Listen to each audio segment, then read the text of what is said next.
ভালো আছেন, আমিও ভালো আছি। আমাকে দেখেই বুঝতে পারছেন আমি এখন নদীর তীরে। একদম ঠিকই ধরেছেন, আমি আসলে বুড়িগঙ্গা নদীর তীরে এবং আমি রয়েছি জিঞ্জিরা ফেরিঘাটে। আমার ঠিক ওই পাশেই রয়েছে সোয়ারিঘাট এবং এই সোয়ারিঘাট এবং জিঞ্জিরা এই দুইয়ের মাঝামাঝি বিভিন্ন ধরনের ব্যবসায়িক এবং নদী পারাপার যত ধরনের মানুষের প্রয়োজনীয়তা এই নদীকে কেন্দ্র করেই কিন্তু হয়ে থাকে। তো চলুন আমরা আজকে জিঞ্জিরা এবং এই নদীকে দেখি।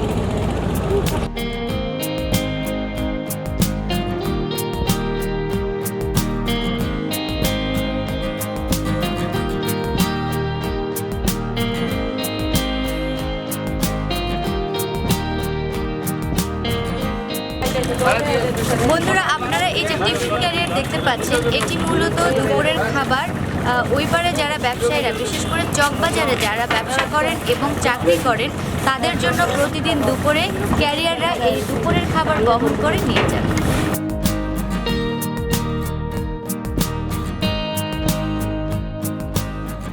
বন্ধুরা, এটি হচ্ছে জিঞ্জিরা ফেরিঘাট।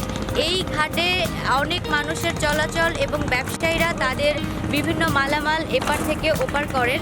এবং এই ফেরিঘাটের আরেকটি বিষয় হচ্ছে, আপনারা দেখতে পাচ্ছেন আমার ওই যে পেছনে এটি টিকিট কাউন্টার।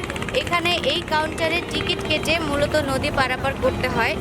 এবং এই ফেরিঘাটের আরেকটি জিনিস বলি, এটি আসলে অনেক পুরনো এবং ঐতিহ্যবাহী একটি ফেরিঘাট। এটি এখানে অনেক বছর, এবং বছর বললে ভুল হবে, যুগ যুগ ধরে এই ফেরিঘাট আছে এখানে মানুষের চলাচলের জন্য। কিন্তু দুঃখের বিষয় হচ্ছে এই ফেরিঘাটটি অনেক বছর হয়ে যাওয়ার কারণে বিভিন্ন জায়গা দিয়ে দেখা গেছে ভেঙে গেছে এবং মানুষের এটি রিপেয়ার না করার কারণে মানুষের আসলে অনেক সমস্যা হয়ে যায়। চলাচল করতে গেলে মানুষের অনেক সমস্যা হয়ে যায়।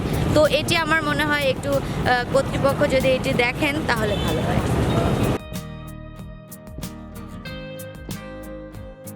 এই ফেরিঘাট ধরেন না 20 বছরের কাজ কাম করি, এই ফেরি নষ্ট হয়ে গেছে গা, ফেরি ভেঙে গেছে গা, মানুষের অসুবিধা হইতেছে, জনগণের অসুবিধা আছে, কোনো এতে কোনো কার্য হয়েছে, কার্য নেই এখানে। একটা নতুন জিনিস সরকার যদি আবেদন করেছে ফেরি তো সেখানকার মানুষ বহুত খুশি হয়ে গেল।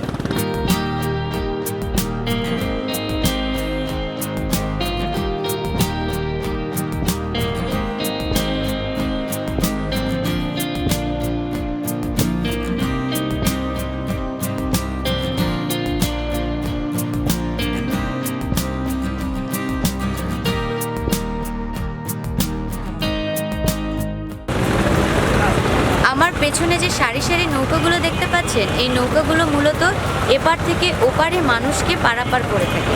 তবে শুধুমাত্র পারাপারই নয়, আপনি চাইলে ঘন্টায় চুক্তি করে এই নৌকো ভাড়াও করে ঘুরতে পারেন।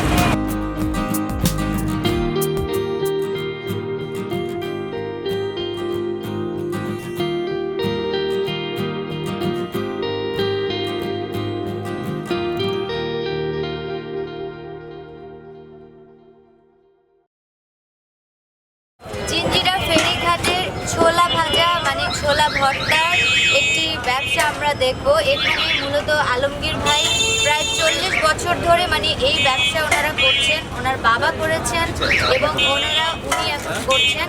তো এই ছোলার একটা স্পেশালিটি আছে, মানে এই যে কালো ছোলা, এরকম তো কখনো দেখেননি আপনারা। এরকম ছোলা দেখেছেন, কিন্তু এরকম কালো ছোলার ভর্তা কখনো দেখা হয়নি।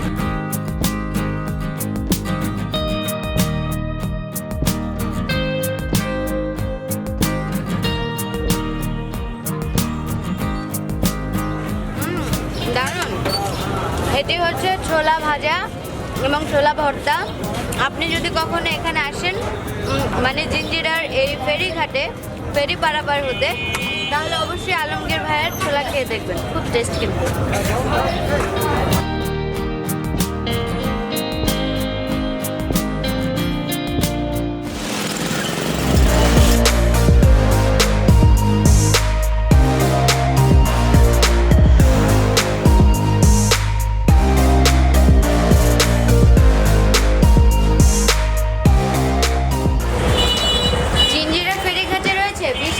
শরবতের দোকান।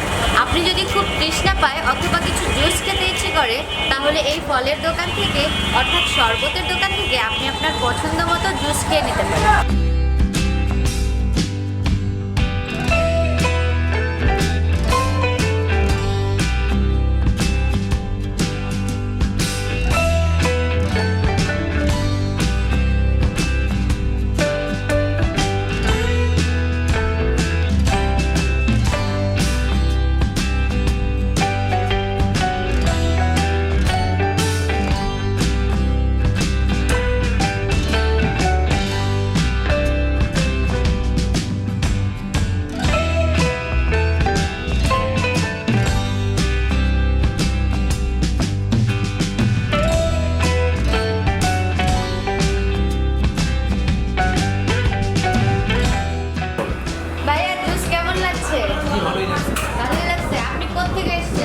আসছি উপর থেকে। ওপার থেকে এসছে।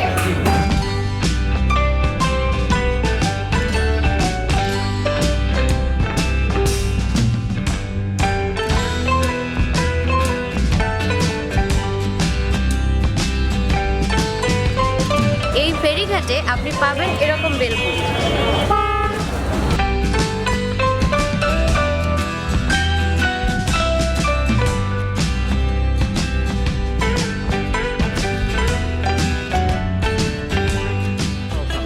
আল্লাহর কি কেরামত, লাঠি ভরা শরবত।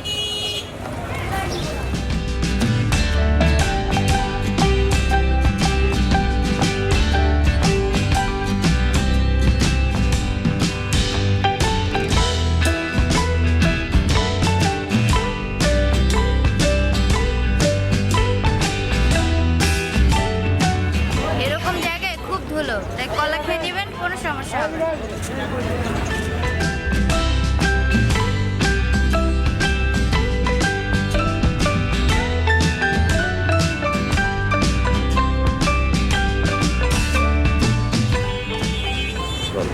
জিঞ্জিরা ফেরিঘাটে আসলে আপনি টাটকা গরুর দুধের চা খেতে চাইলে চলে আসুন এই দোকানে।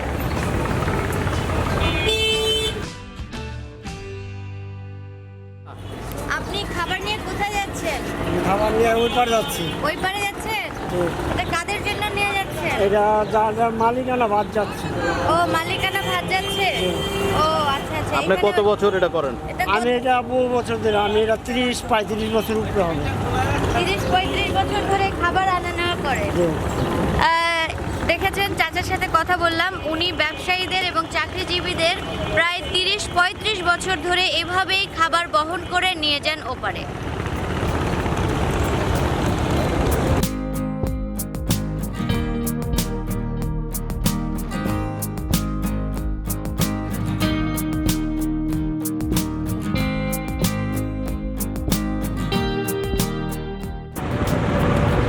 জিঞ্জিরা ফেরিঘাটে আজকে সময় পার করলাম।